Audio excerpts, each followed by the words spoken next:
Olá a todos. Vamos orar todos juntos.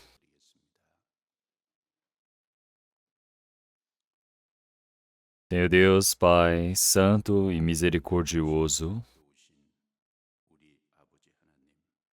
nós que vivíamos no meio do pecado e da impureza, fomos salvos pelo Senhor e fomos considerados seus filhos. E o Senhor permitiu para que cada um de nós pudéssemos estar dentro da sua igreja, corpo de Cristo, para aprendermos essa palavra, para podermos viver a vida de obediência. Agradecemos por toda essa bênção. Senhor, nós, os santos, que recebemos a salvação pelo sangue de Cristo, estamos reunidos diante do Senhor Deus. Nós agradecemos pelo Senhor Deus ter permitido esta comunhão dentro do Senhor. Que através desse tempo, nós possamos aprender qual é a santa, boa e agradável vontade de Deus. Que o Senhor Deus possa nos ensinar qual é a plenitude de Deus, para que nós possamos viver dentro da nossa vida a vida de obediência. Que o Senhor Deus nos permita a força e a coragem em nossas vidas.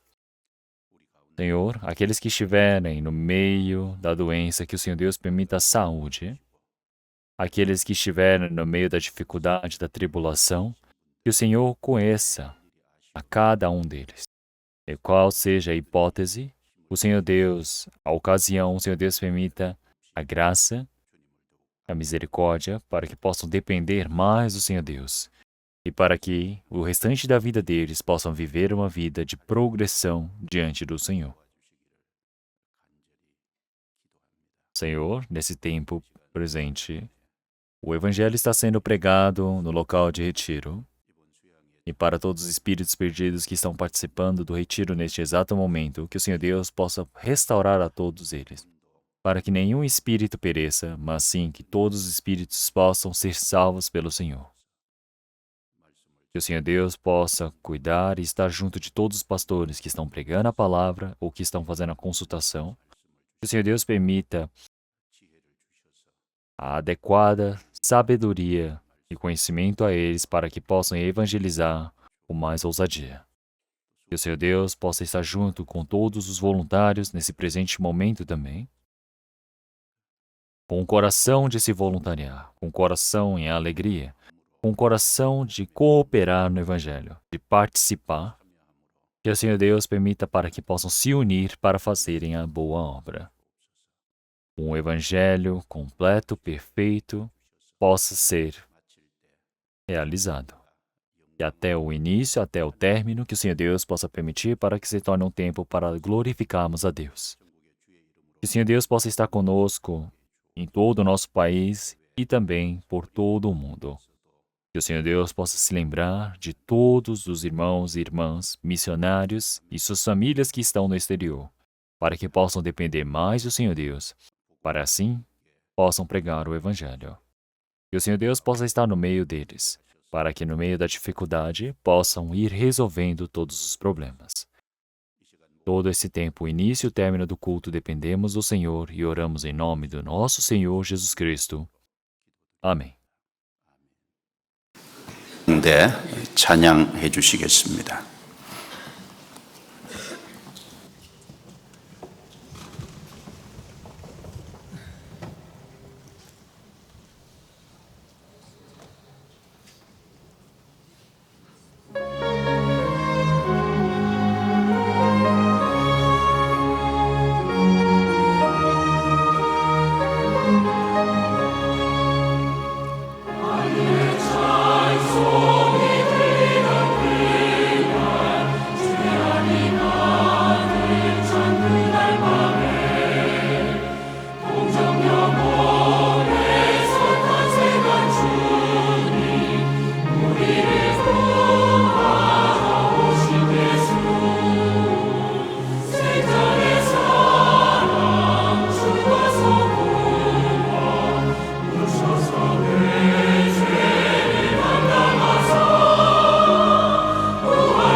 Muito obrigado pelo louvor do coral.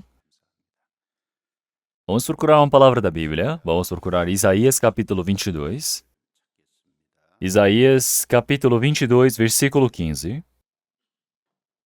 Isaías capítulo 22, versículo 15.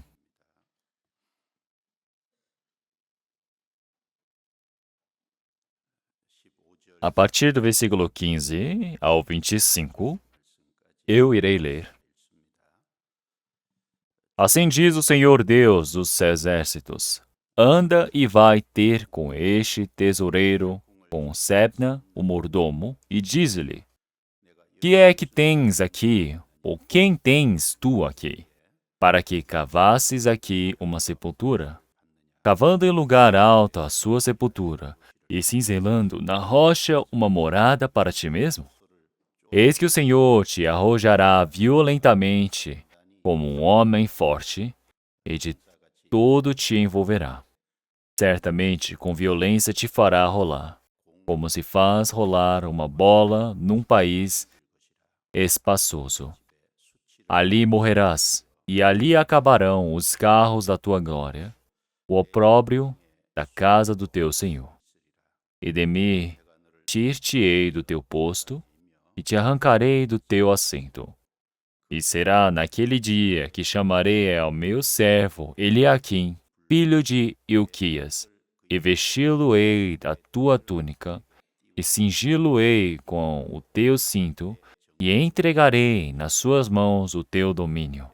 E será como pai para os moradores de Jerusalém, e para a casa de Judá.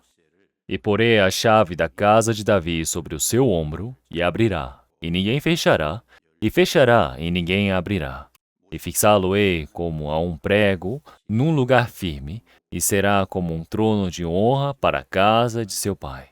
E nele pendurarão toda a honra da casa de seu pai, a prole e os descendentes, como também todos os vasos menores, desde as taças até os frascos.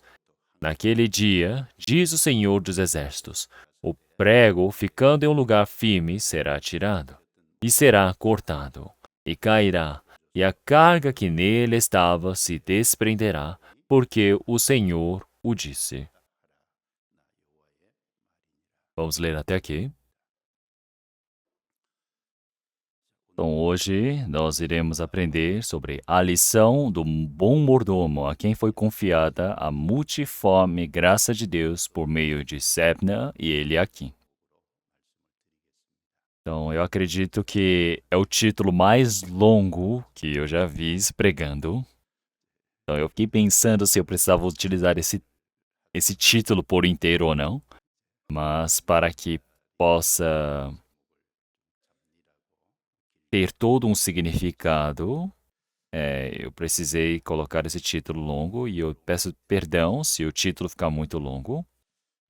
Então, se formos aprender de forma bem simplificada, vocês podem lembrar também que a lição por meio de um bom mordomo, a lição do bom mordomo por meio de Sebna e Eliaquim. Então, se nós olharmos na leitura da Bíblia agora, nós podemos ver no versículo 15, que aparece sobre Sebna, e se nós olharmos no versículo 20, aparece Eliaquim. Ambos os homens eram mordomos do rei Ezequias, o 13º rei de Judá. Eles eram os tesoureiros do rei. E todos eles tinham o talento e poder, mas cada um utilizou do que lhe foi dado para motivos diferentes. Sebna utilizou os talentos e os bens para si mesmo e trouxe vergonha para a casa do seu senhor. E depois foi expulso da sua posição e foi rebaixado e recebeu o juízo do Senhor Deus. E a vida se tornou uma vida miserável e morreu. Mas ele é quem recebeu a mesma posição, os mesmos talentos e bens, mas ele utilizou para trazer glória para a casa do reinado de Davi. E assim, através da sua boa obra, ele trouxe uma boa influência para muitas pessoas. E assim ele também foi glorificado. Então, nós também que recebemos a salvação, somos pessoas que estamos dentro da casa do Pai como mordomos. Então, vamos procurar uma palavra, vamos procurar 1 Pedro, capítulo 4, versículo 10.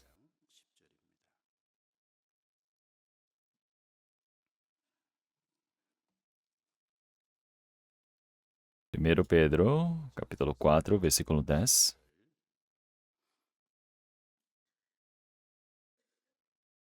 Vamos ler todos juntos.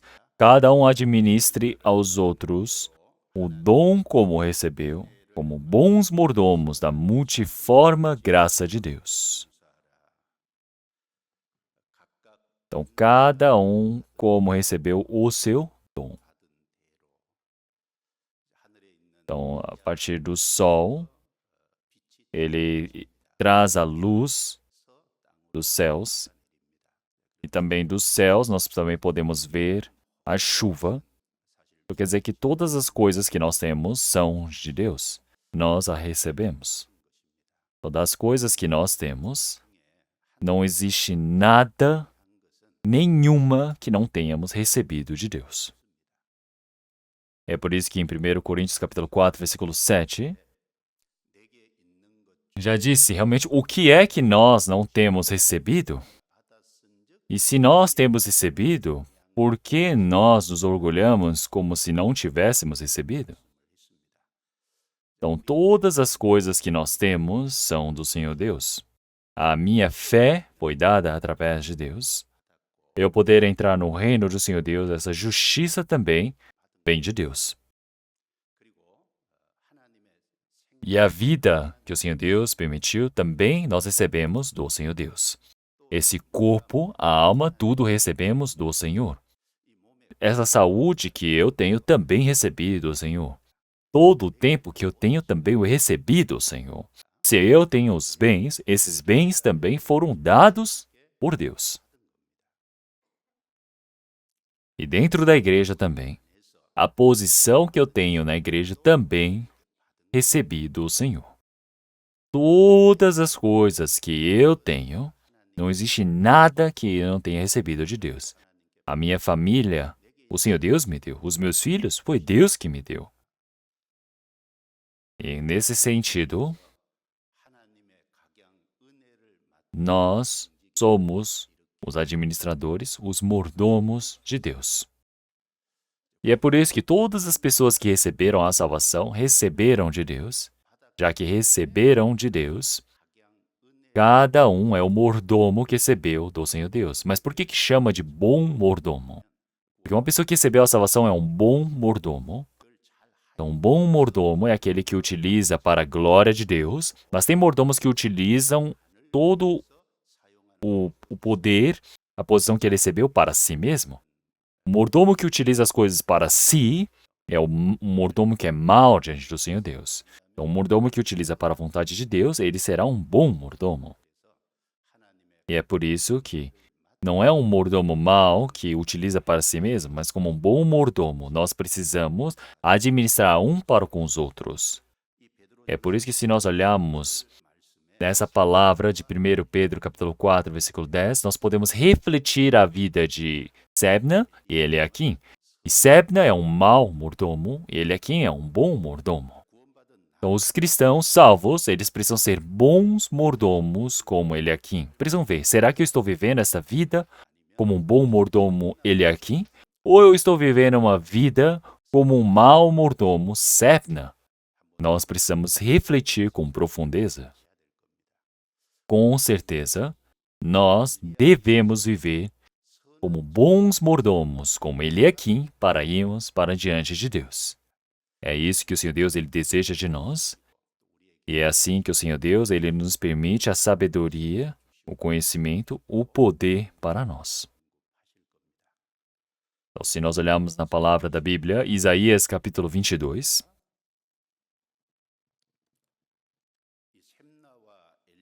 então, no tempo de Semna e Eliaquim, qual era esse tempo?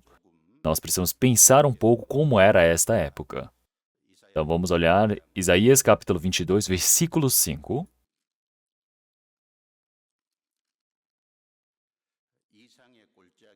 Porque dia de alvoroço e de atropelamento e de confusão é este da parte do Senhor Deus dos Exércitos, no vale da visão.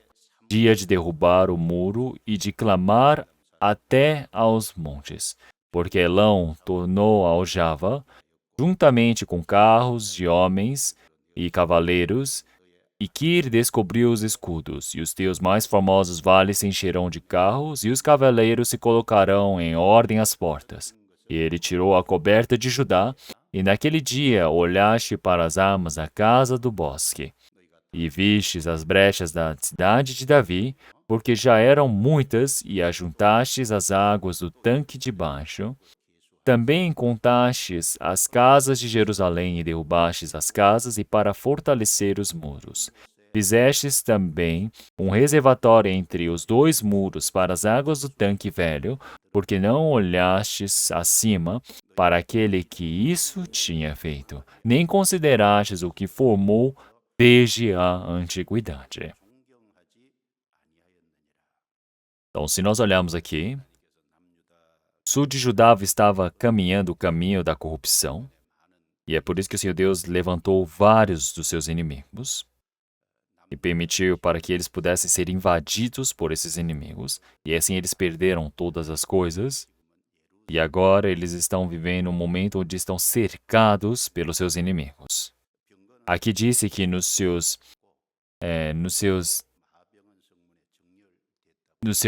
mais formosos vales se encheram de carros e os cavaleiros se colocaram em ordem às portas. Quer dizer que agora está vivendo num momento onde estão vivendo um momento de guerra, mas eles não estão conseguindo perceber que a guerra se aproxima. O Senhor Deus agora o descobriu, quer dizer que o Senhor tirou a coberta de Judá para a guerra. E assim, nesse momento, as pessoas começaram a perceber que estavam num momento severo de guerra. E é por isso que eles começaram a olhar para os bosques, começaram a olhar para suas casas e começaram a se preparar para preparar as armas. E olhando para os muros de Davi, viram que haviam muitos muros quebrados. E é por isso que eles começaram a consertar o muro, quebrando casas, derrubando casas.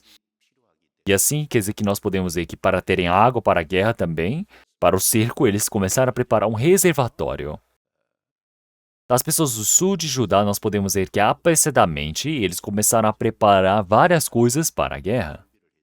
Então, mas o maior problema aqui é que eles não olharam para cima, não olharam para Deus, aquele que preparou todas as coisas. Eles não respeitavam a Deus e nem olhavam para Deus.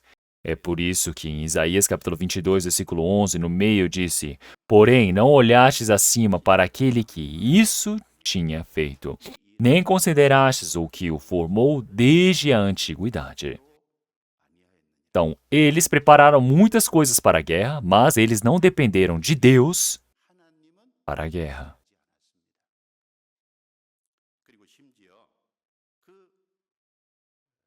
E quando eles estão perto do risco, da grande guerra do perigo, o povo estava o quê? No meio do alvoroço, da confusão.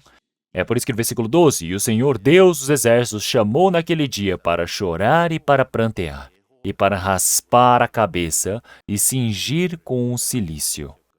Porém, eis aqui gozo e alegria, matam-se bois e degolam-se ovelhas, come-se carne e bebe-se vinho, e disse: Comamos e bebamos, porque amanhã morreremos. Vamos ler todos juntos, versículo 14.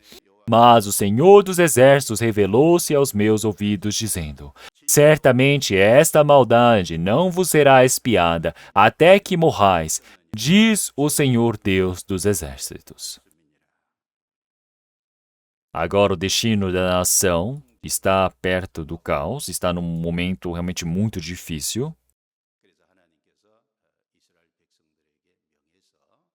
E assim o Senhor Deus, ele está dizendo para eles se arrependerem.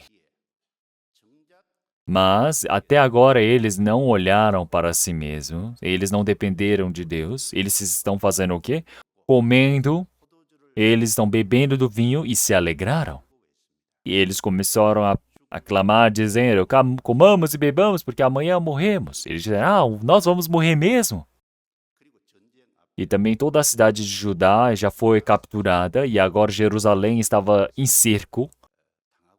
E Israel, já que não tem o poder para contornar a situação, eles estão dizendo, vamos morrer, vamos lutar e vamos morrer.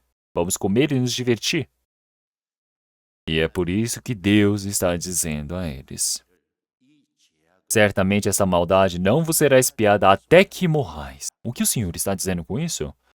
O pecado precisa ser resolvido para que você vá para o céu, não vá para o inferno.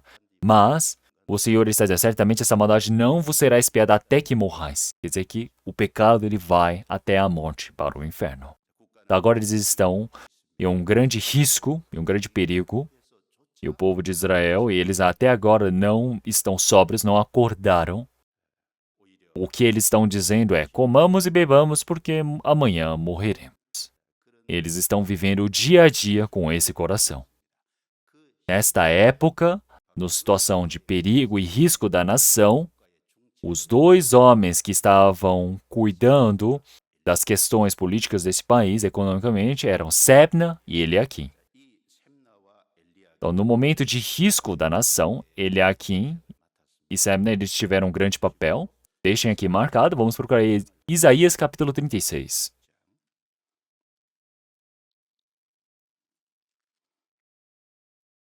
A partir do versículo 1 ao 3. E aconteceu no 14º do rei Ezequias, que Senaqueribe, rei da Assíria, subiu contra todas as cidades fortificadas de Judá e as tomou. Então o rei da Síria enviou a Rabsaque de Laquis a Jerusalém, ao rei Ezequias com um grande exército, e ele parou junto ao aqueduto do açude superior, junto ao caminho do campo do lavandeiro. Vamos ler todos juntos, versículo 3. Então saíram a ter com ele Eliaquim, o filho de Ilquias, o mordomo, e Sebna, o escrivão, e Joá, filho de Asaf, o cronista. Então, esses dois homens, eles foram para a frente de Rabsaque, que havia sido enviado com um grande exército para dominar a Jerusalém. E Ezequias enviou 3 homens como negociadores da guerra. E 3 homens, nós podemos dizer que é Eliaquim, Sebna e Joá. E nós podemos dizer que 2 do que nós já vimos, que é Eliaquim e Sebna, estão inclusos aqui. E se nós olharmos capítulo 37, versículo 1, e aconteceu que, tendo ouvido isto, o rei Ezequias rasgou as suas vestes e se cobriu de saco e entrou na casa do Senhor. Então enviou Eliaquim, o mordomo, e Sebna, o escrivão, e os anciões dos sacerdotes, cobertos de sacos, ao profeta Isaías, filho de Amós.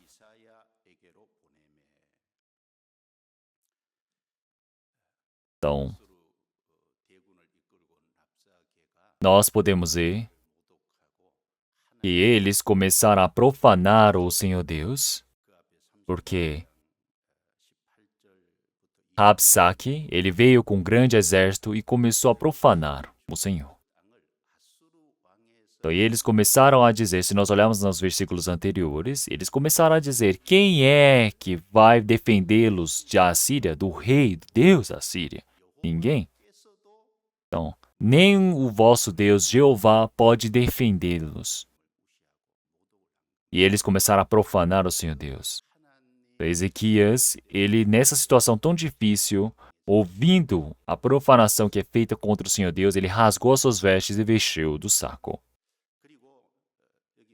E assim, nós podemos ver que aqui, ele fez com que os seus servos e os anciões vestissem os sacos, e assim, ele procurou a todos, junto com Eliaquim, Sebna e os anciões, para buscarem Isaías. E dentre os homens que foram enviados para Isaías, mais uma vez estão inclusos Eliaquim e Sebna.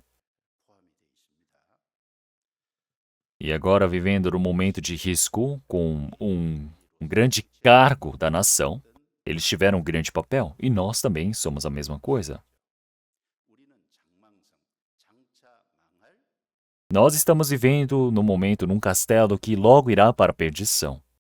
Se nós olharmos em Daniel capítulo 9, o Senhor, ele disse que por uma semana ele irá confirmar a sua aliança. Então nós podemos ver que existem muito caos e tribulação no Oriente Médio, mas daqui a pouco, uma semana, são 7 anos que aparecem na palavra de de Daniel, haverá a paz, a cooperação entre os países árabes e Israel. E assim vai começar o quê? Os 7 anos de tribulação. E vão ser os 7 anos de tribulação, 7 anos que nunca houveram em nenhuma história da humanidade, nenhuma parte da história da humanidade. Vai ser um momento muito medonho. E para isso, antes de começarem todas as acordações para criarem esses 7 anos de paz e unificação do mundo, o Senhor Jesus ele virá. E assim, nós todos iremos ser levados e os mortos ressuscitarão e seremos todos levados para o reino do Senhor Deus. É por isso que Eliaquim e Sebna, vivendo num momento tão difícil da nação, eles tiveram um grande papel. E nós também somos os mordomos do Senhor Deus, que estamos na casa do Senhor Deus, cuidando das coisas de Deus para fazerem um papel do Senhor Deus. Nós temos um grande dever aqui, um grande papel, da mesma maneira como Eliaquim e Sebna. Se nós olharmos para Eliaquim e Sebna, tem uma grande coisa que nós devemos receber como ensinamento. Se nós olharmos em Isaías capítulo 22, Isaías capítulo 22.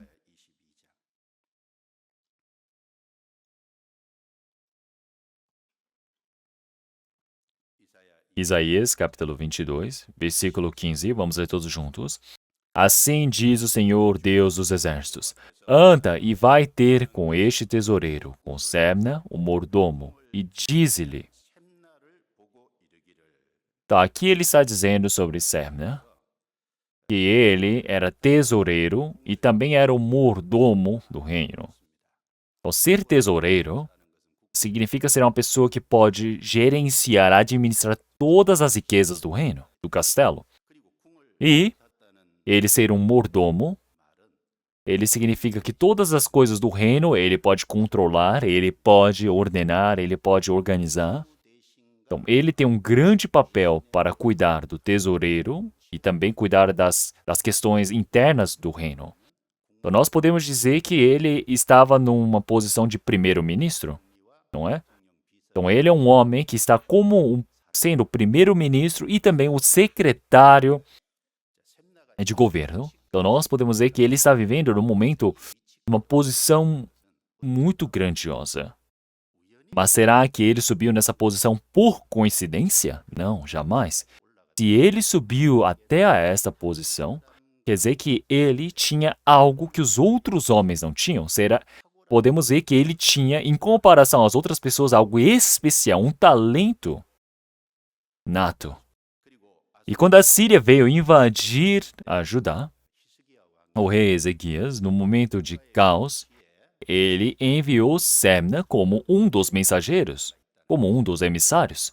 Nós podemos dizer que ele também tem poder, ele também tem talento sobre essas questões. Já que ele tem um grande talento, um grande poder, ele tinha essa posição de tesoureiro, de mordomo e também enviado como emissário. Em 1953, quando as escavações arqueológicas estavam ocorrendo em Israel, por volta de 70 anos atrás, então saiu uma lápide de 700 a.C. do tempo de Sebna, e nessa lápide estava escrito: um homem que está sobre o reino, Sebna-Yahu. Então, Sebna-Yahu, que estava escrito ali, significa Sebna mais Yahu, que significa Jeová. Então, a lápide dele mostra como ele estava numa posição altíssima naquele tempo. Então, Sebna, ele teve o grande poder, o grande talento, utilizou muito bem os seus talentos, e ele precisava dar glórias ao Senhor Deus. Então, quer dizer que ele precisava fazer o trabalho para a casa de Davi e servi-los muito bem para a glória, mas ele não o fez assim. Ele utilizou todos os bens e o talento para si mesmo. Então, se nós olharmos o versículo 16, vamos ler todos juntos. Que é que tens aqui? Ou a quem tens tu aqui? Para que cavasses aqui uma sepultura? Cavando em um lugar alto a sua sepultura, e cinzelando na rocha uma morada para ti mesmo?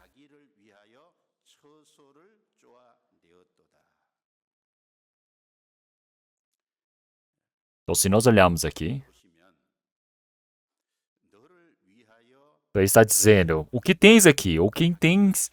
Ou a quem tens tu aqui? Para que cavasses aqui uma sepultura, cavando um lugar alto a sua sepultura, e cinzelando na rocha uma morada para ti mesmo. Aqui se refere 3 vezes a ele. Ele cavou uma rocha muito grande e criou um túmulo para si mesmo.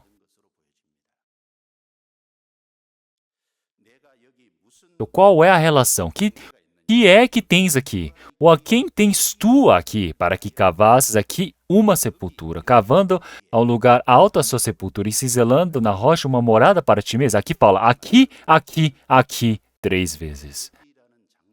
Esse lugar aqui parece que é um lugar onde somente os reis podiam ser sepultados. No lugar onde reis são sepultados, ele utilizou o poder que ele tinha para preparar o seu túmulo junto dos reis. Ele não era da realeza, mas ele preparou o seu próprio túmulo com a própria arrogância e grandeza do seu próprio orgulho de querer entrar na sepultura dos reis. E nós podemos pensar em 2 grandes coisas aqui. Sebna, ele ultrapassou da posição e do limite que ele tinha. E ele, sendo um servo do país, ele precisava fazer o seu trabalho, mas ele é uma pessoa que perdeu a sua responsabilidade, confundiu qual é o seu papel. Então, ele preparou o seu túmulo no túmulo dos reis, na tumba dos reis. É uma posição que ele não tem como fazer uma coisa dessas, mas ele utilizou o seu poder, a sua influência daquele tempo para preparar o seu túmulo. Utilizar a sua posição, o seu poder, então, utilizando o seu poder ou o seu talento para ultrapassar os limites. E tem muitas pessoas que ultrapassam com essa arrogância. Então nós podemos ver um primeiro rei que fez uma coisa similar, que é Saul. Se nós olharmos em 1 Samuel, capítulo 13, o exército dos filisteus invadiram com 30.000 carros e 6.000 cavaleiros. Eles eram uma grandeza como se fossem as areias do mar. E naquele tempo, eles precisavam esperar por Samuel, sem fazer nada individual. Precisavam somente esperar por Samuel. Mas já que veio um grande exército invadindo a Israel, já que o exército do oponente parecia tão grande como as areias do mar, o povo de Israel estava temendo e começaram a se dispersar do local. E Saul esperou até o 7º dia, mas ele não conseguiu esperar até a vinda de Saul. E é por isso que ele deu a oferta e o sacrifício ao Senhor Deus.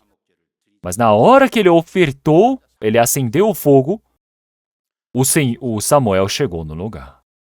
E Samuel, vendo que ele havia sacrificado, e ele disse que o rei fez um trabalho fora do seu trabalho.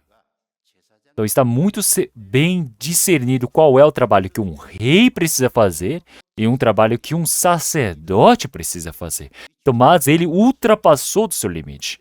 Ultrapassando o seu limite, ultrapassando o seu dever e querer fazer algo além disso. E Deus deu mais uma chance para ele. Se nós olharmos em 1 Samuel capítulo 15, o Senhor Deus ordenou para destruir a Amaleque. E ele, conforme a palavra do Senhor Deus, foi e atacou Amaleque. Mas ele trouxe o rei deles vivo. E os melhores dos animais ele não aniquilou, ele trouxe para a terra de Israel. E no caminho de volta, se nós olharmos em 1 Samuel capítulo 15, versículo 12, ele criou um monumento para si mesmo. Então ele tinha mais uma boa chance para si, mas ele podia se restaurar diante do Senhor Deus através da obediência, mas ele não utilizou isso para restaurar, mas ele utilizou essa oportunidade para elevar ao seu nome, para criar monumento de si mesmo. E assim ele perdeu a posição de rei que Deus havia dado para ele e ele foi abaixado.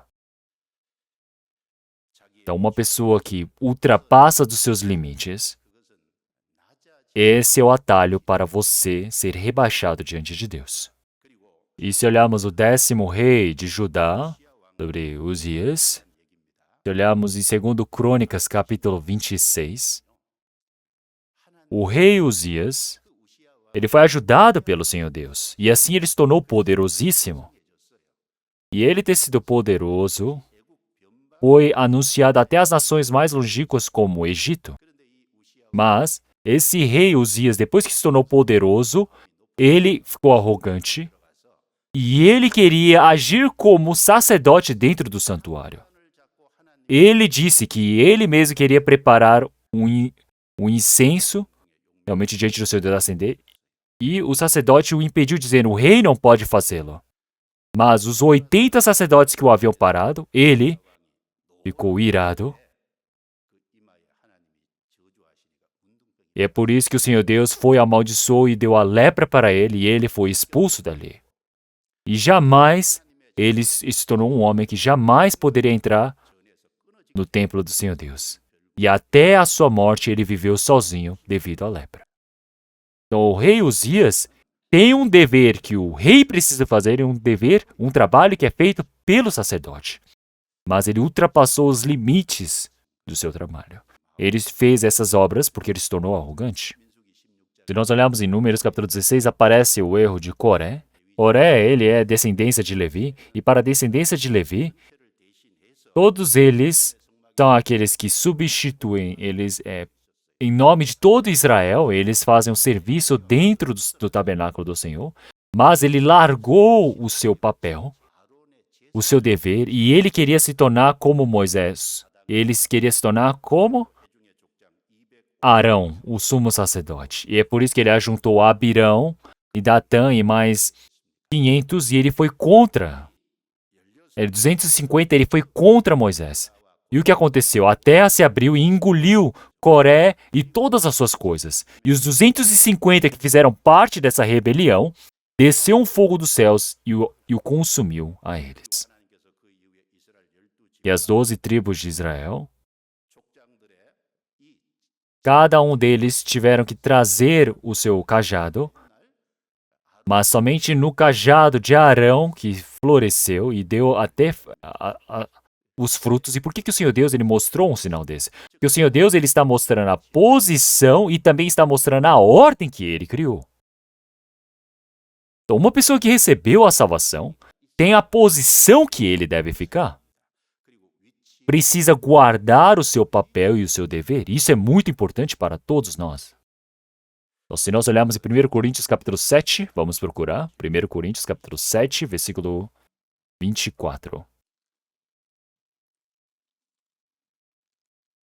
Capítulo 7, versículo 24.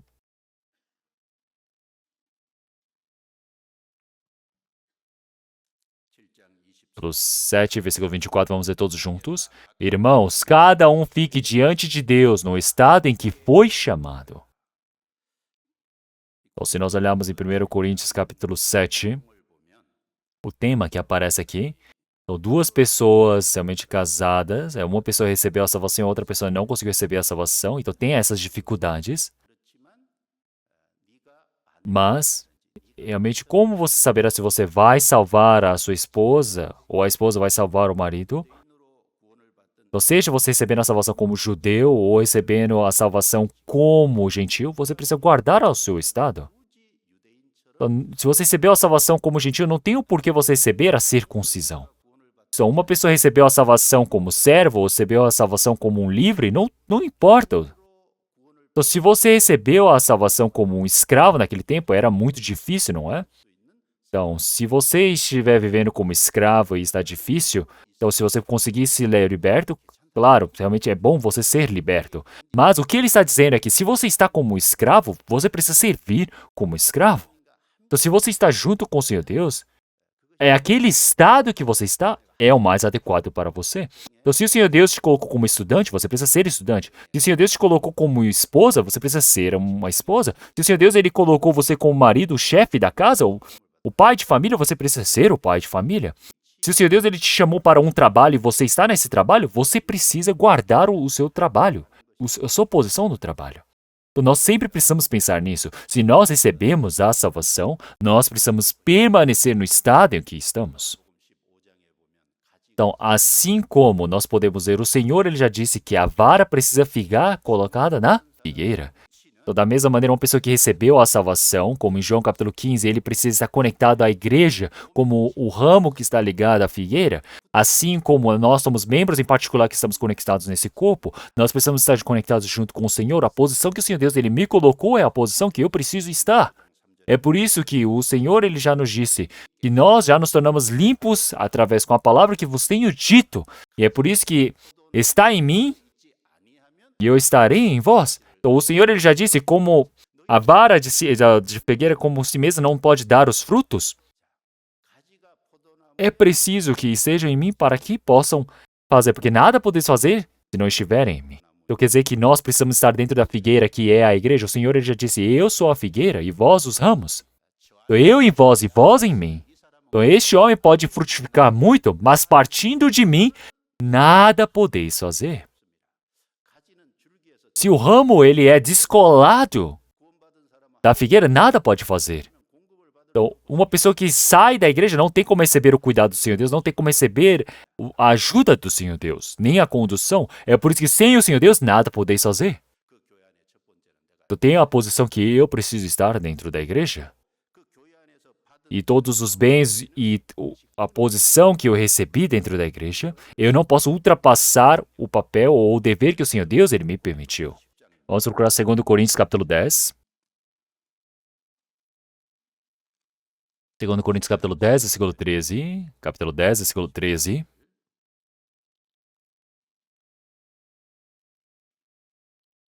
Capítulo 10, versículo 13, vamos ler todos juntos. Porém, não nos gloriemos fora da medida, mas conforme a reta medida que Deus nos deu, para chegarmos até vós. Porque não nos estendemos além do que convém, como se não houvéssemos de chegar até vós, pois já chegamos também até vós no Evangelho de Cristo. Então aqui, o apóstolo Paulo ele mandou uma carta para a igreja de Corinto e ele disse que nós não nos gloriamos fora da medida, mas conforme a reta medida que Deus nos deu para chegarmos até vós. Eu tenho essa medida que o Senhor Deus ele me deu, e dentro dessa medida eu preciso me gloriar. E é por isso que eu tenho o papel ou o dom que o Senhor Deus me deu dentro da igreja. Eu tenho a posição que cada um recebeu. E cada um precisa estar dentro dessa medida que Deus permitiu dentro da igreja e precisa agir dentro dessa medida. Então, se você ultrapassa dessa medida, não é adequado. Se Paulo fez assim, então nós não temos nem o que falar, não é mesmo? E assim com a palavra da meditação que nós lemos, como em Romanos capítulo 12, versículo 3 também. Porque pela graça que me é dada, digo a cada um dentre vós que não pense de si mesmo além do que convém, antes pense com moderação, conforme a medida da fé que Deus repartiu a cada um. Então, não é para ultrapassar da medida que Deus deu. Então, isso é arrogância, você pensar além dessa medida. Então, você ultrapassar a sua posição e o dom que o Senhor Deus permitiu. Então, quando o Senhor Deus ele está vendo a dom, realmente dentro da igreja, qual é a primeira coisa que o Senhor Deus? Ele vê a medida da fé. Então, através da medida da fé, e conforme a medida da fé, o Senhor Deus ele permite o dom e ele permite a posição. Então, mas você pensar além disso é arrogância. Então, e outras pessoas falam, eu não vou fazer nada, então. Então, isso se torna o quê? Desobediência. Então, dentro da posição que você está, você tem todo o dom, você tem todo a posição que o Senhor Deus ele permitiu, você precisa agir ali dentro. Se você ultrapassa disso, é arrogância. Então, é fora da medida do Senhor Deus. E se você não faz dentro dessa medida do Senhor Deus, isso se torna desobediência. E é por isso E através do ensinamento de Semna, as ações além da medida que é te dado, do dever que é te dado, você está em um período de crise do país, você está com um papel muito importante de cuidar com a mordomia, como tesoureiro do reino, ele precisa utilizar todo o seu papel, todo o seu dever ali, mas ele esqueceu, ele confundiu o seu dever e o seu papel. E nós também podemos ser assim como ele a qualquer momento. E é por isso, o dever dele era cuidar o quê? Do estado da nação, era desejar a segurança do país. Ele precisa utilizar os seus bens para a nação. E ele precisa fazer o papel de elevar a vida de fé do povo de Israel. Ele tem esse grande papel. Então, mas a prioridade dele era o quê? Preparar um túmulo para si. Ele exaltou o seu próprio nome. Ele seguiu a sua própria cobiça. Ele busca somente o seu próprio desejo. Então, dentro da crise no país, ele utilizou o seu poder para usufruir de toda a sua cobiça e seu desejo. Ele era um homem muito individualista, era um homem realmente miserável que buscou somente os seus desejos. O Judas Iscariotes foi a mesma coisa. Dentre os 12 discípulos do Senhor Jesus, não é? Ele cuidava da bolsa de dinheiro e Judas Iscariotes, ele tinha a sua própria cobiça, o seu egoísmo e ele estava seguindo o Senhor Jesus ali. E ele, como hábito, roubava o dinheiro do bolso. Então, Judas Iscariotes, ele não sabia qual era o seu papel, qual era o seu dever, qual era a tarefa que lhe foi dada. Então, se existem pessoas assim, se nós olharmos na Bíblia, também tem pessoas que sabem qual é o seu dever, tem pessoas que são leais. Então, se nós dermos alguns exemplos, nós podemos ver José. José é um homem realmente muito fiel. Então, ele, na casa do pai, quando estava vivendo com seus irmãos, em Gênesis capítulo 37, versículo 12, numa idade realmente bem pequena, quando ele foi vendido aos 17 anos de idade. Ele era uma pessoa realmente muito jovem, mas ele fazia junto dos irmãos o trabalho de cuidar das ovelhas. E quando ele foi vendido no Egito, como escravo, ele vivia num país de estrangeiros, estava na casa de Potifar, mas mesmo assim ele foi fiel, foi leal naquele seu trabalho. É por isso que Potifar foi elevado em uma posição altíssima e deu um grande trabalho a ele. Mas depois ele foi incriminado, caluniado, e quando ele entrou realmente na prisão, o que o carcereiro fez para ele? Deu todos os cuidados, a administração realmente da prisão para ele. Fez com que ele cuidasse. Porque José ele era um homem tão fiel que fazia obras que o carcereiro não precisava nem verificar nada do que ele fazia, porque ele fazia com grande lealdade e com grande responsabilidade. E depois ele se tornou o governador do Egito. E durante 7 anos ele cuidou muito bem todo o cultivo. E assim ele o armazenou muito bem. E nos 7 anos de fome, ele repartiu muito bem quando faltava comida para o Egito. E assim ele cuidou de todos no meio daquela dificuldade. Então olhem para José. Seja ele de idade pequena, seja ele de idade avançada. Então, independente da idade, José é um homem leal até o fim. E veio mudanças do ambiente, do redor dele, mas ele sempre foi fiel. Então, seja jovem, seja realmente mais velho, qual seja a mudança do ambiente. Então, a posição que ele está, no lugar que ele está, ele crê que o Senhor Deus o pôs ali, e naquele lugar, naquela posição, ele é fiel a Deus. Então, mas uma pessoa faz muito bem quando ele é jovem, mas quando ele vai se tornando mais adulto, vai envelhecendo, ele para de ser leal. Tem pessoas que são fiéis, são leais quando tem algum papel, tem um título dentro da igreja, dá alguma posição, mas quando não tem mais a posição, ele não quer mais fazer nenhum trabalho. Dentro da igreja, se você não tem um título, se você não tem uma posição, mesmo assim você precisa fazer esse trabalho. Por quê? Eu sou o mordomo do Senhor Deus, sempre tenho um dever para que eu possa fazer. Cada um tem o seu dever conforme a medida da fé para ser feito. Olhem para Daniel. O que Daniel fez?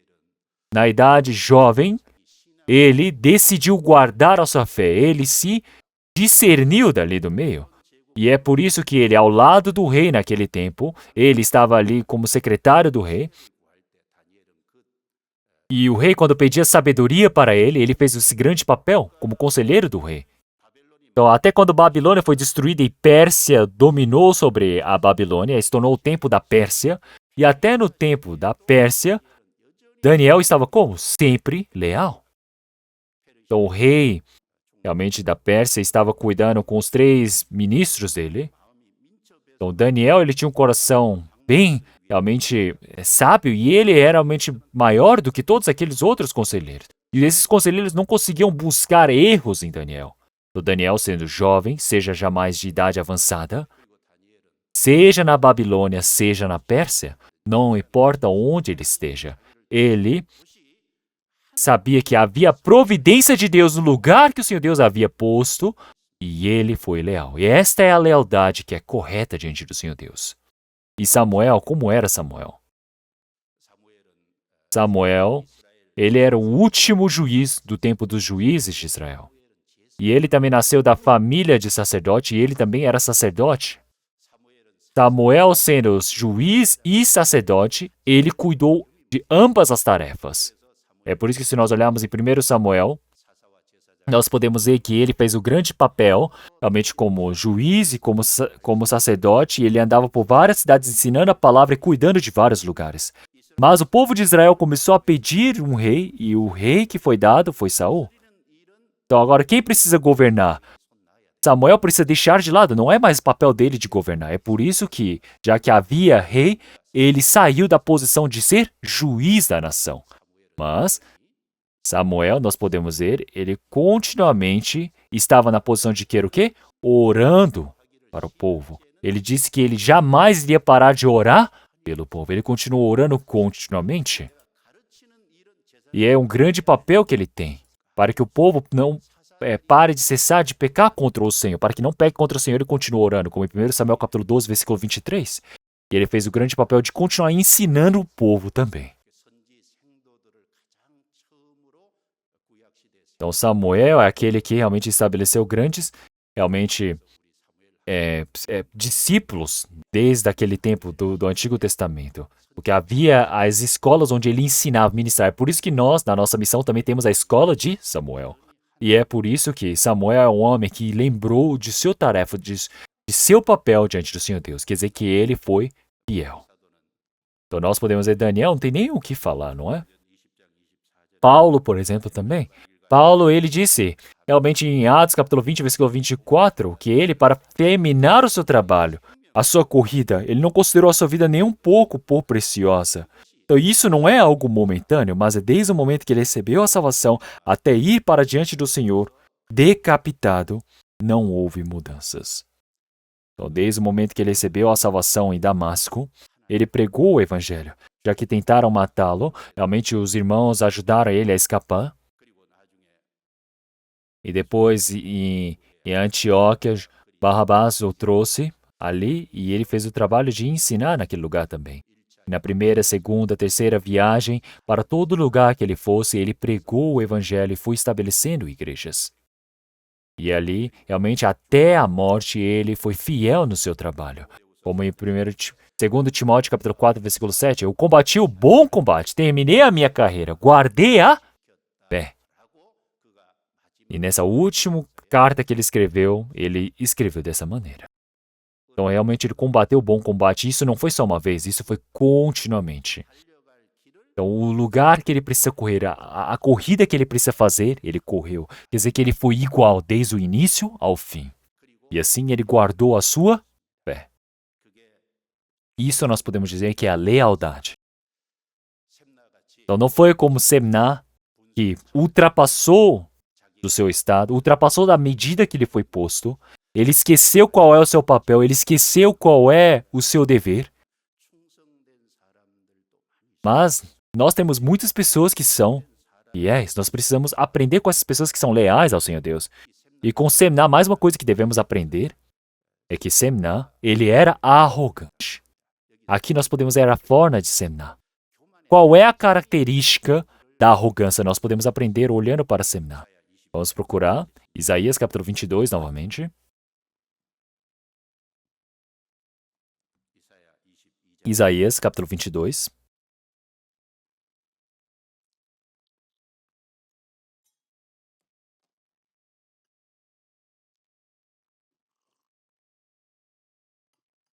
Versículo 16. Vamos ler aqui, eu irei ler. Que é que tens aqui? Ou a quem tens tu aqui? Para que cavasses aqui uma sepultura? Cavando em lugar alto a sua sepultura e cinzelando na rocha uma morada para ti mesmo? Então, a característica da arrogância, aparecem várias características, mas algo que é representativo da arrogância é que a característica da arrogância é que ele somente pensa em si mesmo. É uma pessoa que é autocentrada. Então, uma pessoa que pensa em si mesma, ele diz o quê? Cinzelando na rocha uma morada para ti mesmo. É uma pessoa que só pensa em si, que só faz as coisas para si. Então, atrás de toda arrogância, o diabo está por trás. Porque o diabo, a base do diabo é centrada em si mesmo. É o autocentrismo. Então, a arrogância, o início de toda arrogância é uma pessoa que é autocentrada, focando que somente em si. Vamos procurar capítulo 14, versículo 12. Isaías capítulo 14, versículo 12.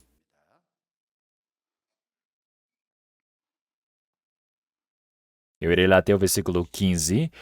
Como caístes desde o céu, ó Lúcifer, filho da alva, como foste cortado por terra, tu que debilitavas as nações, Lúcifer é o diabo, e tu dizias no teu coração, eu subirei ao céu, acima das estrelas de Deus exaltarei o meu trono, e no monte da congregação me assentarei aos lados do norte.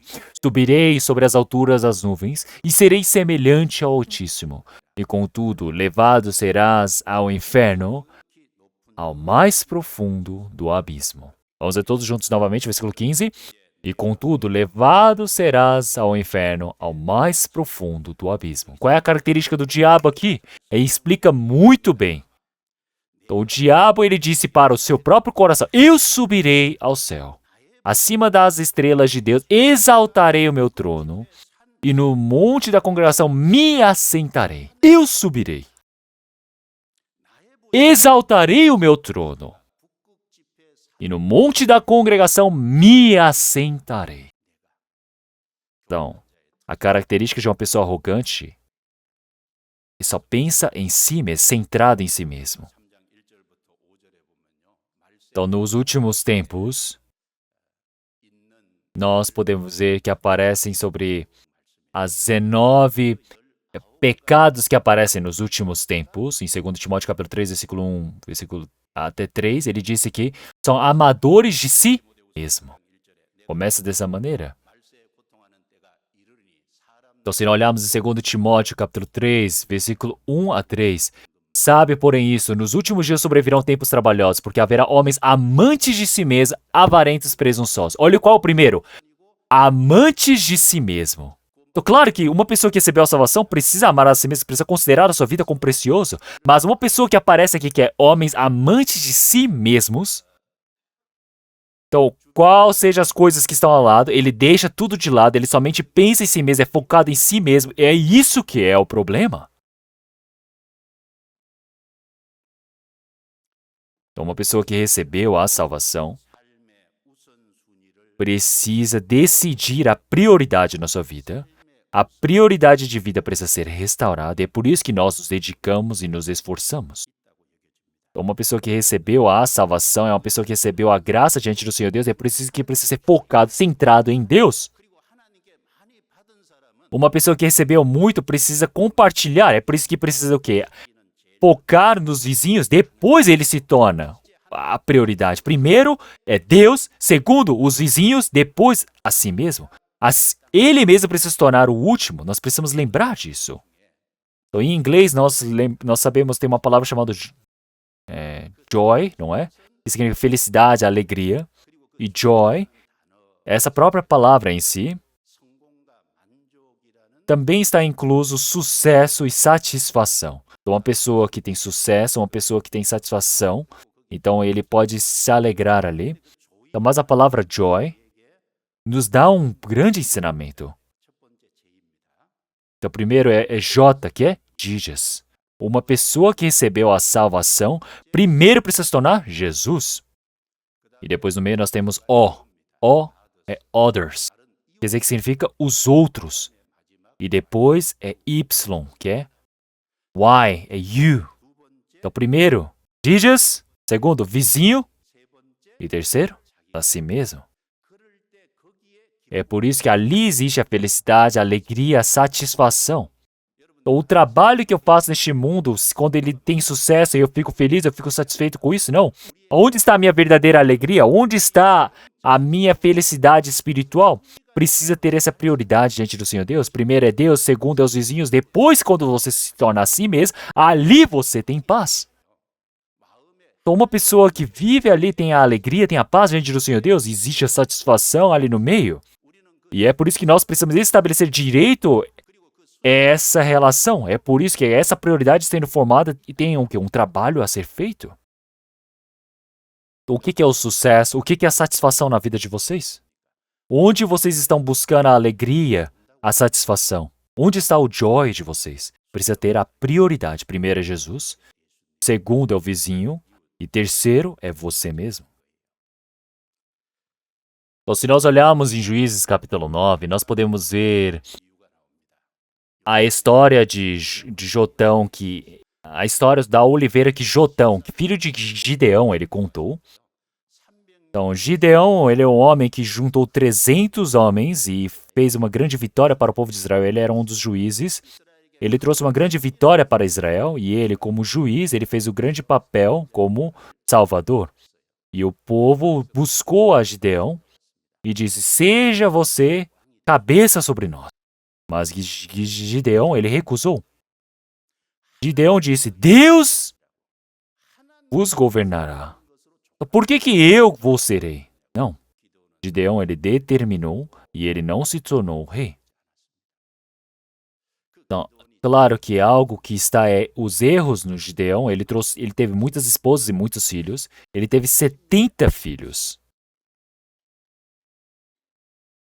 Então, mas dentre os 70 filhos, havia um filho chamado Abimeleque, filho de uma mulher de Siquém. E Abimeleque, ele queria se tornar rei. E é por isso que ele pegou os filhos de outras mães, os filhos de Gideão de outra, e matou todos. Ele fez uma grande matança. E um dos filhos dele, que se chama Jotão, conseguiu escapar e ele contou essa história, realmente como exemplo. Um dia, haviam várias árvores que o procuraram e disseram a ele, para a oliveira, reinas tu sobre nós. Porém a oliveira lhes disse, deixaria eu a minha gordura, que Deus e os homens em mim prezam, iria pairar sobre as árvores? E ele recusou. E depois eles foram para a figueira, vem tu e reina sobre nós, disseram as outras árvores. Porém a figueira lhes disse, deixaria eu a minha doçura, o meu bom fruto, iria pairar sobre as árvores? Então nós podemos ver, seja aqui a oliveira, a figueira, ou a videira, tudo mostra o quê? Eles falam muito bem o trabalho, não é? Eles falam, deixaria eu o meu mosto que alegra a Deus e aos homens? Quer dizer que tem uma ordem muito bem explícita aqui, falando o quê? Deus e os homens. Primeiro é Deus, depois os homens. Tá, Abimeleque, ele fez o quê? Ele é a árvore má, ele como exemplo que aparece, da exemplo de Jotão, é o espinheiro. É por isso que por fim eles foram para o espinheiro. E disseram para ele, vem tu e reina sobre nós. E o espinheiro disse, se na a verdade me ungis por rei sobre vós, vinde e confiai-vos debaixo da minha sombra. Minha sombra é uma pessoa autocentrada, que pensa em si mesmo. E ele está dizendo, mas se não, saia fogo do espinheiro que consuma os cedros do Líbano. Ele não consegue saber qual a posição que ele está, ele não sabe o que ele é. Ele não sabe qual a sua medida.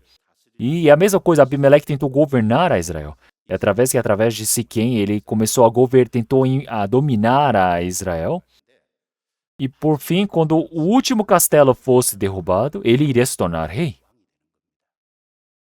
Mas quando ele estava no último castelo para dominar, quando ele estava tentando invadir o último castelo, então uma mulher jogou uma pedra do muro e caiu na cabeça de Abimeleque e ele morreu.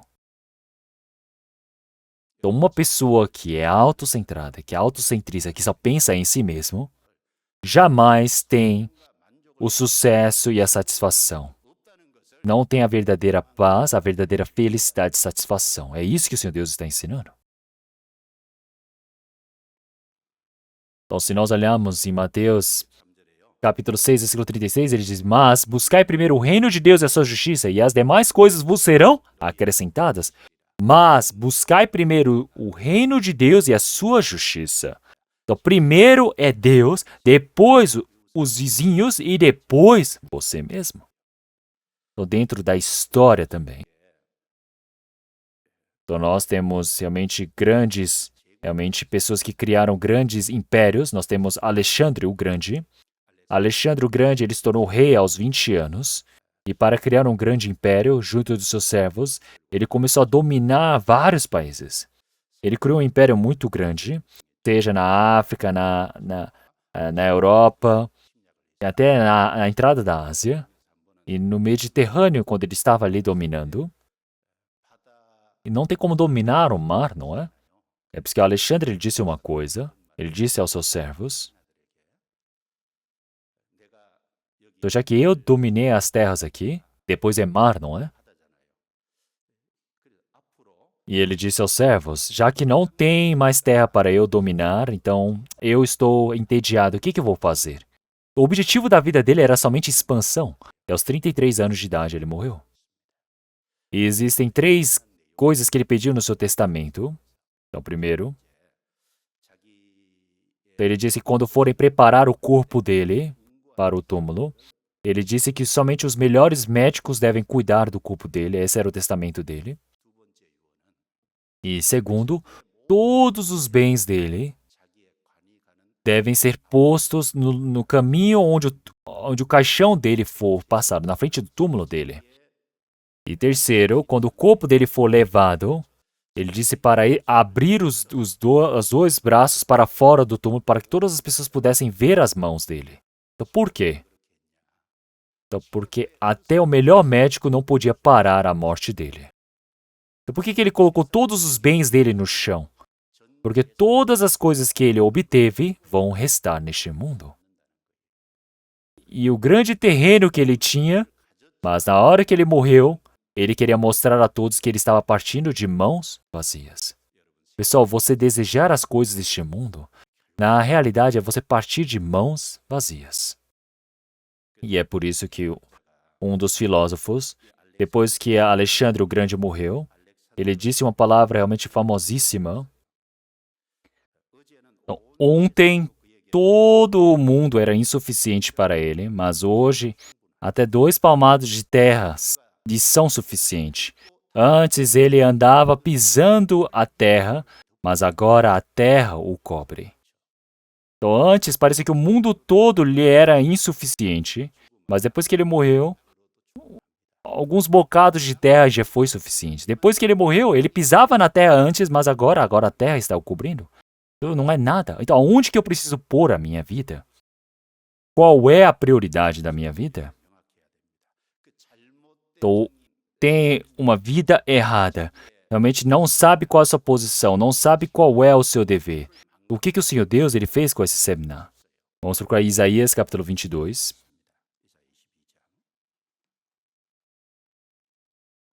Isaías capítulo 22. Versículo 17 e 18. Vamos ler todos juntos. Eis que o Senhor te arrojará violentamente como um homem forte, e de todo te envolverá. Certamente com violência te fará rolar, como se faz rolar uma bola num país espaçoso. Ali morrerás, e ali acabarão os carros da tua glória, o opróbrio da casa do teu Senhor. Então, se nós olharmos aqui, o Senhor ele está se referindo ao juízo que ele permitirá sobre Semná. Então, ele desejava entrar na tumba dos reis, mas quando ele morreu numa vida miserável, uma morte totalmente, realmente baixa e miserável, totalmente contrária do que ele desejava.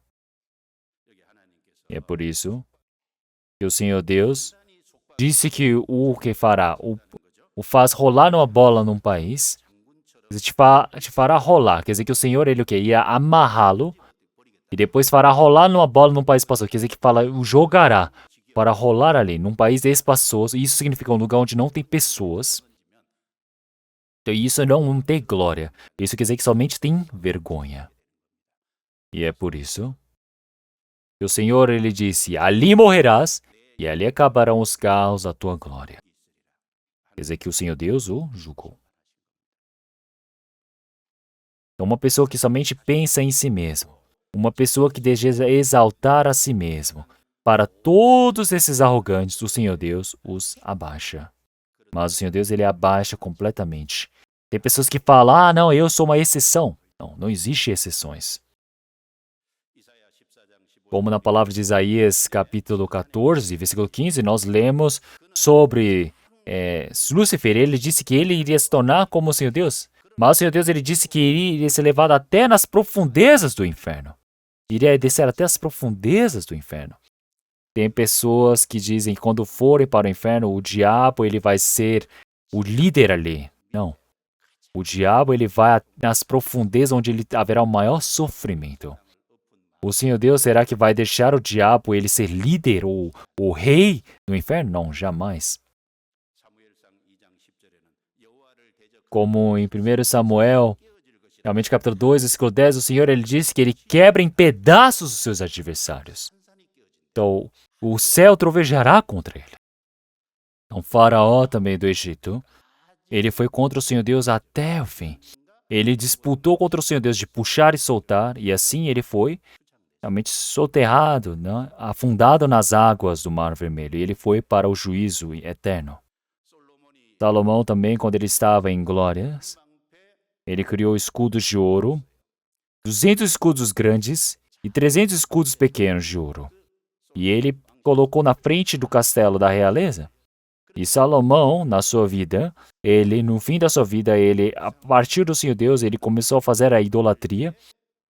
E aqueles escudos, ele perdeu, todos os escudos foram perdidos para o Egito. É por isso que Jeroboão não tinha o que fazer, ele fez escudos de bronze. Bronze e ouro parecem realmente ao ver de longe, mas na realidade o valor é totalmente diferente. Então, se nós olharmos em Sofonias capítulo 1, então o Senhor Deus, quando ele julga este mundo, no versículo 18, ele disse, nem a sua prata, nem o seu ouro os poderá livrar do dia da indignação do Senhor. Mas pelo fogo do seu zelo, toda a terra será consumida, porque certamente fará de todos os moradores da terra uma destruição total e apressada. Então, o Senhor Deus disse como em Jó, capítulo 40 também, versículo 11 e 13, ele diz que todos ele derrama o furor da sua ira e atenta para todo soberbo e abate-o, olha para todo soberbo e humilha e atropela os ímpios no seu lugar. Então aqui nós podemos ver que o Senhor Deus, ele julga a todos eles. Então Semnak partiu da sua posição. Então Semnak perdeu, esqueceu da sua medida e do dever que ele tinha. É por isso que o Senhor Deus tomou a sua posição e o rebaixou. Se olharmos o versículo 19, vamos ler todos juntos. E demitir-te-ei do teu posto e te arrancarei do teu assento. E demitir-te-ei do teu posto e te arrancarei do teu assento. Porque ele trouxe vergonha à casa do rei. Quer dizer que é da realeza de Davi. A realeza de Davi, quer dizer que todos porque da família de Davi virá o Salvador. Tem o plano da vinda do Salvador. Isso é a família de Davi. Então, existe uma família que existe um grande trabalho preciosíssimo do Senhor Deus, mas ele trouxe vergonha a essa família. É por isso que o Senhor Deus disse que o arrancaria do teu assento. É por isso que pouco tempo atrás, como nós já vimos, como Isaías, nós vimos que ele, quando eles foram invadidos, realmente pela Síria, ele estava cuidando daquela posição. E o Senhor Deus tomou a posição dele e deu para Eliaquim. É por isso que ele foi rebaixado como escrivão, como nós vemos na leitura. Então toda a glória, toda a posição é algo precioso. Então, mas tem muitas pessoas que perderam isso. Então, dentre 12 filhos de Jacó, Ruben, se olharmos em Gênesis capítulo 49, versículo 3 e 4, também o Senhor, Jacó, ele havia dito: Ruben, tu és o meu primogênito, minha força, o princípio do meu vigor, o mais excelente em alteza e o mais excelente em poder. Quer dizer que Ruben, ele tinha o maior poder de todos. Mas Ruben, ele fez um grande erro. Impetuoso como a água, não serás o mais excelente, porquanto subistes ao leito de teu pai, então o contaminastes. Subiu a minha cama. Então, porque ele cometeu o pecado, realmente, de adultério com Zilpa, a esposa de Jacó. Então, através desse pecado dele, ele perdeu essa posição de primogênito para José. Então, ele perdeu essa posição. É por isso que Esaú e Jacó também. Esaú, ele nasceu como primogênito, mas ele perdeu essa primogenitura. Por quê? Porque ele não sabia quão glorioso é essa primogenitura que Deus deu a ele. Ele era um homem carnal. É por isso que em Provérbios capítulo 12, versículo 16,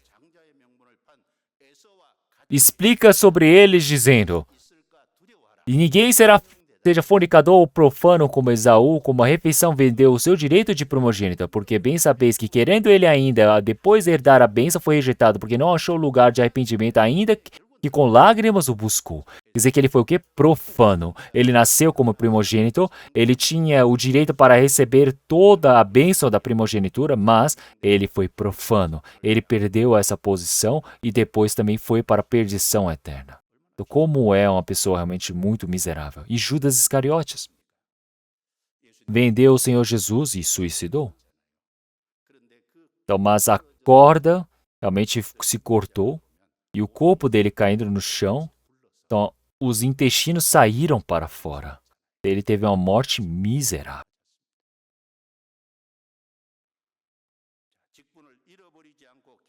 Então, para você ser utilizado sem você perder essa posição, nós vamos procurar 1 Coríntios, capítulo 9.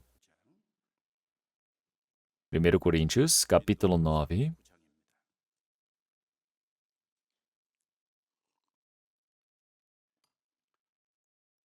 Primeiro Coríntios, capítulo 9, versículo 24 ao 27, eu irei ler. Não sabeis vós que os que correm no estádio, todos na verdade correm, mas um só leva o prêmio? Correis de tal maneira que o alcanceis, e todo aquele que luta de tudo se abstém. Eles o fazem para alcançar uma coroa corruptível, mas nós, porém, uma incorruptível, pois eu assim corro, não como a coisa incerta, assim combato, não como batendo no ar. Antes subjugo o meu corpo e o reduzo à servidão, para que pregando aos outros, eu mesmo não venha de alguma maneira a ficar reprovado. Se nós olharmos o apóstolo Paulo, aqui ser reprovado não significa você perder a salvação, porque salvação você não perde. Então, mas é você ser retirado dessa posição de ser utilizado no trabalho. Então, para ser continuamente utilizado para o Senhor Deus, o que você precisa fazer? Tem a resposta aqui. Então, todos os atletas, eles correm, não é? Antigamente, as pessoas quando corriam, hoje em dia eles davam ouro, prata e bronze, mas antigamente parecia que davam um prêmio somente para uma pessoa. Então, nós estamos na igreja do Senhor Deus, nós temos o papel diante do Senhor Deus. Então, para todas as pessoas, elas recebem os bens, não é? O prêmio, não existe diferença. Então, o Senhor Deus, ele não dá a salvação para uma pessoa, mas ele dá para várias pessoas. Mas para ser continuamente utilizado pelo Senhor Deus, tem várias coisas que você precisa pensar aqui. Então, você precisa se abster em todas as coisas. Quer dizer, você precisa tudo se abster. Você precisa treinar em todas as coisas. Então, uma pessoa que realmente faz grandes exercícios, quer dizer que essa pessoa ela treina sem parar, se abstendo. É preciso de um treino, é preciso ter essa abstenção. E depois ele precisa ter o objetivo, a vontade exata. Ele não é batendo no ar, não é correndo por uma coisa incerta, mas ele precisa ter o seu objetivo, o seu destino. Porque se não tiver um destino certo, você vai andar o quê? Em zigue-zague. Você precisa ter um objetivo exato, uma pessoa que recebeu a salvação. Qual é o objetivo exato diante do seu Deus? Qual é o objetivo da minha vida? Eu preciso ser exato. É por isso que essa pessoa, mesmo que correndo, ele pode olhar para o lado um pouco, mas depois ele continua correndo para o destino. Mas uma pessoa que não tem destino, essa pessoa ela vai para o lado, para a direita ou para a esquerda e nunca mais volta. E é por isso que ele disse: antes subjugo o meu corpo e reduzo a servidão. Por quê? Para a palavra de Deus, para a vontade de Deus, você precisa subjugar o seu corpo, treiná-lo. Então precisa ter o objetivo de vida exato e todos os desejos que você tem, você precisa treinar para que possa obedecer, sujeitar a Deus. Então como o Senhor, ele foi crucificado por mim, então agora eu sou o servo que segue o Senhor. Eu preciso lembrar disso e guardar.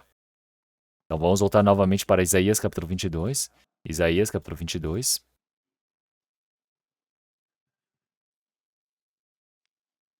Isaías capítulo 22, versículo 19 ao 21.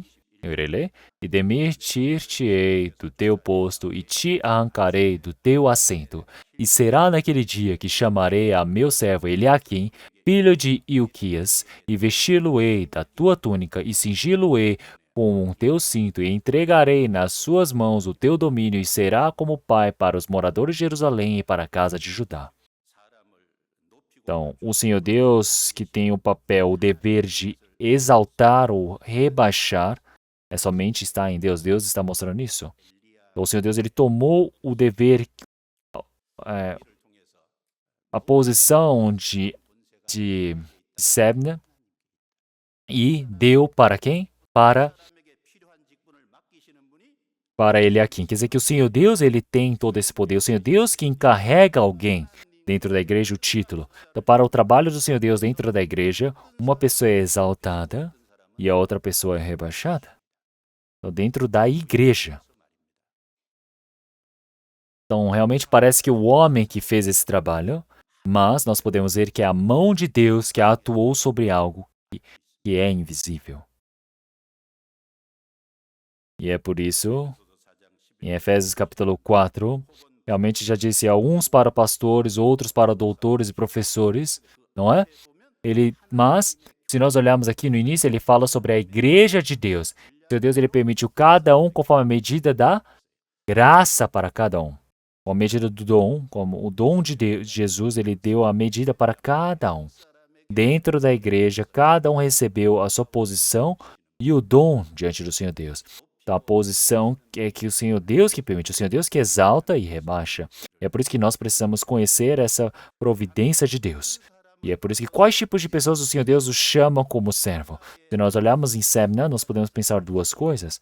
Sebna, primeiro, uma pessoa que se rebaixa a si mesma e outra pessoa que é leal. Então, existem várias características dentro da igreja, mas com certeza uma pessoa que humilha a si mesmo realmente pode ser utilizada pelo Senhor Deus como servo. O Senhor Deus ele utiliza alguém que é leal. Então, quem é que o Senhor Deus ele salva? Quem é que humilha a si mesmo? Quem é que o Senhor Deus ele salva? Ele salva e chama como seu servo também quem é humilde, quem é baixo a si mesmo. É por isso que dentro da mão do poder do Senhor Deus, ele disse para nós sermos realmente humildes, porque chegado o tempo, o Senhor Deus vos exaltará. Quer dizer que o Senhor Deus ele está dentro da igreja. O Senhor Deus ele está aplicando o seu poder. O poder de Deus atua dentro da igreja. É por isso que ele disse para nós sermos humildes, porque chegado o tempo, ele nos exaltará. Então o Senhor Deus ele utiliza os humildes. E somente para aqueles que são realmente leais, o Senhor Deus utiliza para o seu trabalho. Como em 2 Timóteo, capítulo 2, versículo 2, ele disse, e o que de mim, entre muitas testemunhas ouvistes, confia a homens fiéis e sejam idôneos para também ensinarem os outros. E se nós olharmos Abraão também, ele foi fiel a Deus. É por isso que o Senhor Deus o chamou para ser o pai da fé, a bênção, a origem da bênção. Então, se voltando para o versículo 22, vamos ler todos juntos. E porei a chave na casa de Davi sobre o seu ombro, e abrirá, e ninguém fechará, e fechará, e ninguém abrirá. Então, aqui se refere a Eliaquim, está dizendo sobre a casa de Davi. Então, aqui é o caminho para vir à entrada do Senhor, não é? E ele está dizendo que para ele dará o poder a ele. É por isso que se ele abrir, ninguém fechará. Então, se ele aqui abrir, ninguém pode fechar. Então, se ele fecha, ninguém pode abrir. Então, quer dizer que ele recebeu o poder totalitário. Então, foi Deus que deu assim. Então, mas algo que nós precisamos pensar é que este homem, ele é a imagem de Jesus Cristo. Então, o Senhor Jesus, o Senhor Deus, realmente deu grande poder para ele aqui, para cuidar da governança da realeza de Davi. Quer dizer que o Senhor Deus, da mesma maneira como o Senhor Jesus deu todo o poder para o Senhor Jesus. É por isso que o Senhor Jesus, quando ele ressuscitou, o Senhor Jesus, ele ressuscitando, realmente o Senhor, ele disse que o Pai me deu todo o poder sobre os céus e a terra. Então, para ele aqui também, o Senhor Deus ter dado todo o poder, para ele aqui, da mesma maneira, o Senhor Deus deu todo o poder para o Senhor Jesus, dos céus e a terra. É por isso que em Isaías capítulo 9 fala sobre o Senhor Jesus e diz, porque um menino nos nasceu, um filho se nos deu, e o principado estará sobre os seus ombros. O principado estará sobre os seus ombros, quer dizer que sobre o Senhor Jesus. Quer dizer que o poder da vida está sobre o Senhor Jesus, o poder da morte e o poder do juízo também está em Jesus. O poder de vivificar está em Deus e o poder de matar também está em Jesus. Tudo está no Senhor. É por isso que ele aqui, ele tem a chave da casa de Davi. Se ele fechar, ninguém poderá abrir. E se ele abrir, ninguém poderá fechar. Da mesma maneira, quem tem esse poder, a chave da vida é o Senhor. É por isso que em Tito capítulo 3, versículo 5 também. E já disse, não pelas obras de justiça que houvéssemos feito, mas segundo a sua misericórdia, nos salvou pela lavagem da regeneração e renovação do Espírito Santo. Quer dizer que é dentro da misericórdia do Senhor, quer dizer que é baseado na misericórdia do Senhor Jesus que nós somos salvos. Quer dizer que se o Senhor Deus ele não permitir a misericórdia, uma pessoa não pode receber a salvação. E é por isso que se nós olharmos em Atos capítulo 16 também, nós podemos ver Lídia, vendedora realmente de púrpura. O Senhor Deus ele abriu o coração de Lídia para que assim pudesse ouvir as palavras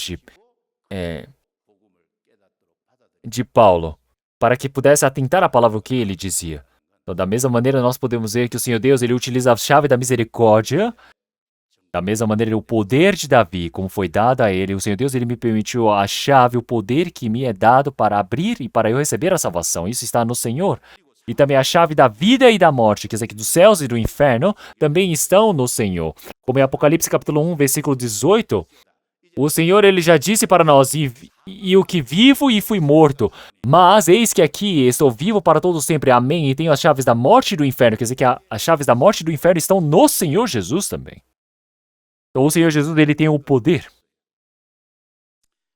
Então, mas algo que nós precisamos pensar é que a chave de Davi que está no Senhor Jesus, a chave do poder, o Senhor Deus ele deu à igreja. Para quem? Ele deu à igreja.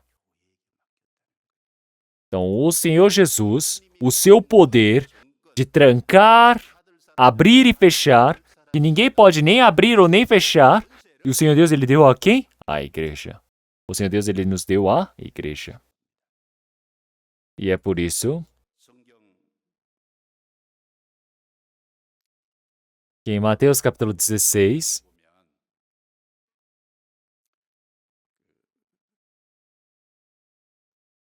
a partir do versículo 18, e também eu te digo que tu és Pedro, e sobre esta pedra edificarei a minha igreja, e as portas do inferno não prevalecerão contra ela, e eu te darei as chaves do reino dos céus, e tudo que ligares na terra será ligado nos céus, e tudo que desligares na terra será desligado nos céus.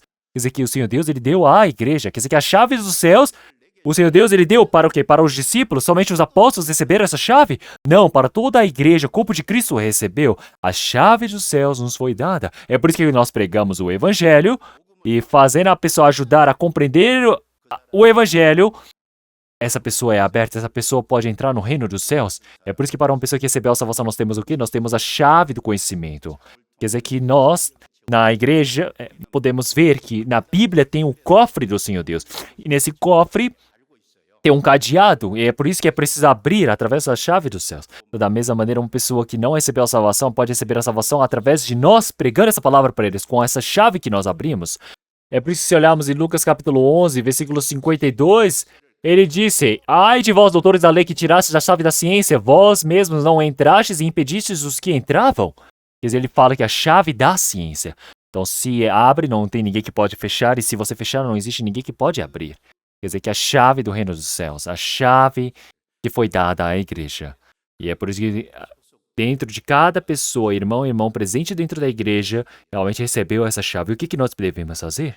Então nós precisamos preparar a resposta. E é por isso que nós precisamos... sabemos que o Senhor Deus, ele escolheu os fiéis para serem as testemunhas do Senhor. Da mesma maneira, nós temos o Espírito Santo, porque o Senhor Jesus morreu e nos deu o Espírito Santo.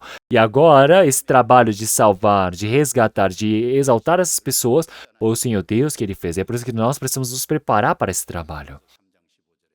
É por isso que em 1 Pedro, capítulo 3, versículo 15, ele diz: antes, santificai ao Senhor Deus em vossos corações, estáis sempre preparados para responder com mansidão e temor a qualquer o que vos pedir a razão e a esperança que há em vós. E é isso, quer dizer que é para todos nós. Então quer dizer que o Senhor Deus, ele deixou a nós, a igreja, quer dizer que todos nós, realmente, nós sabemos que pastores, evangelistas, eles foram treinados, é por isso que nós deixamos um grande papel para eles. Mas, realmente, se esses pastores, esses evangelistas não estão pregando, realmente, mas eles não estão presentes na hora que preciso pregar. Eu não tenho como pedir para chamar o pastor ou o missionário vir aqui se eu estou conversando com essa pessoa agora. Eu preciso ser capaz de pregar, de contar, abrir essa chave, pegar essa chave e abrir essa porta para essa pessoa. Da mesma maneira, claro que seria ótimo no dia a dia uma pessoa treinada a fazer esse trabalho. Claro, não é? Mas se não é possível, eu preciso fazê-lo. E é por isso que o Senhor, ele disse em Isaías capítulo 22, versículo 22, que a chave da casa de Davi foi lhe dada, é por isso que porém a chave da casa de Davi sobre o seu ombro e abrirá e ninguém fechará, e fechará e ninguém abrirá. Quer dizer que ele recebeu, ele tem essa imagem da igreja, a imagem de Cristo, ele recebeu essa chave, é por isso que agora pode abrir e fechar. E nos foi dado como responsabilidade. E agora, por que as pessoas estão reunidas no local de retiro? Para utilizar essa chave, para abrir, para que assim as pessoas possam pregar o evangelho e assim as outras pessoas possam receber a salvação. É por isso que Eliaquim, para ele ser exaltado, ele fez um grande trabalho, não é? Versículo 23 e 24, vamos ler. E fixá-lo-ei como um prego no lugar firme, e será como um trono de honra para a casa de seu pai. E nele pendurarão toda a honra da casa de seu pai, e a prole e os descendentes, como também todos os vasos menores, desde as taças até os frascos. Então, se nós olharmos essa palavra, nós sabemos que através de um homem, Eliaquim, a sua influência é imensa. Porque Eliaquim, ele tem a imagem de Cristo, ele tem a imagem dos santos. É por isso que cada santo presente aqui tem uma imensidão e influência. Pensem bem, um prego, quando é pregado em um lugar bem firme, você pode pendurar muitas coisas ali. Então, quando esse prego ele é grosso, firme, bem pendurado, qual seja a coisa mais pesada pode ser pendurada ali. Da mesma maneira, nós podemos ver que Eliaquim, ele foi firme, rígido, bem firme, preso ali. É por isso que poderão pendurar toda a honra da casa de seu pai, de todos os descendentes, também os vasos menores, desde as taças até os frascos. Quer dizer que a glória do Senhor Deus está ali. O trabalho de Eliaquim, ele foi como um prego ali preso. É por isso que uma grande glória e honra para Israel pôde ser pendurada ali. Ele fez essa grande influência no Antigo Testamento. Então, eu consegui ter a influência dentro do meu grupo de jovens, eu ter a influência dentro da igreja, eu ter a influência dentro do departamento, para vários outros jovens dentro da igreja, ou para a igreja inteira. Uma pessoa pode dar essa influência. E é por isso que nós precisamos ser o quê? Firmes. Assim como um prego no lugar firme, quando eu estou firme, eu posso fazer esse trabalho. Então, o homem, para se tornar firme, qual é o trabalho que ele precisa fazer? São duas coisas. Primeiro, você precisa aprender o ensinamento da Bíblia, da palavra dentro da igreja. Você fica firme através do ensinamento da Bíblia. E segundo, você precisa passar por todas as dificuldades da fé, as tribulações, a firmeza, e assim você se torna firme, forte e resistente. Uma pessoa que não é treinada jamais pode se tornar firme. Então quer dizer que no meio dessa dificuldade e tribulação, o Senhor Deus, ele fortalece a todos. É por isso que Abraão, quando ele foi firme, através de Abraão, através daquela família dele, e depois de 350 servos que foram treinados, toda Israel também recebeu toda a influência. A influência dele, de Abraão, foi espalhada por toda a história. E continuamente, a influência de Abraão chega até a nós. Como um homem só pode ter tanta influência assim? Quer dizer que um homem como mordomo do Senhor Deus, ele fez um grande trabalho, ele pode realmente ampliar, expandir uma grande influência a todos. Esse é o grande trabalho. E assim no versículo 25, vamos ler todos juntos. Naquele dia diz o Senhor dos Exércitos, o prego ficado e o lugar firme será tirado, e será cortado, e cairá, e a carga que nele estava se desprenderá, porque o Senhor o disse.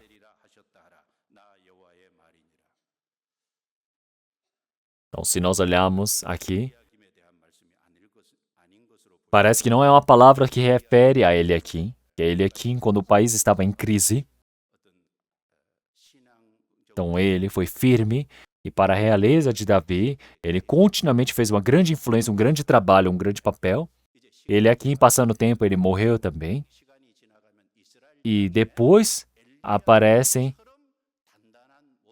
Então, o Senhor está se referindo que depois que Eliaquim partir, não haverá ninguém que será prego firme como Eliaquim. É por isso que eles foram destruídos pela Babilônia.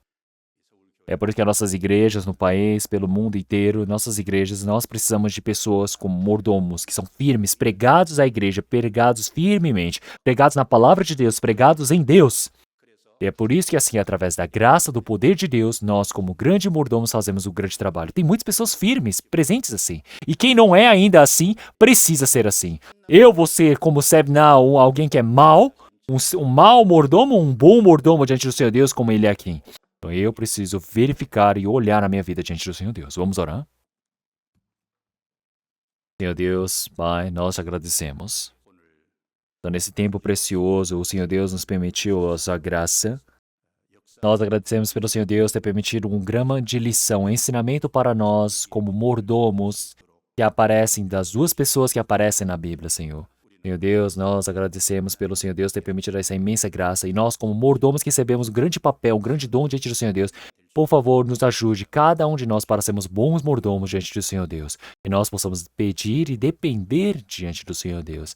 Todos os trabalhos e coisas e planos que o Senhor Deus tem para a igreja, que o Senhor Deus possa estar junto conosco, influenciando, para que o Senhor Deus possa cumprir esses trabalhos, para que nós possamos dar louvores e glórias ao Senhor Deus. Que o Senhor Deus possa cuidar de cada um de nós de forma preciosa. Senhor, antes da sua vinda, nós possamos ser como Eliaquim, e nós possamos viver como bons mordomos diante do Senhor Deus e possamos ser utilizados diante do Senhor. E oramos em nome do Senhor Jesus que nos salvou. Amém.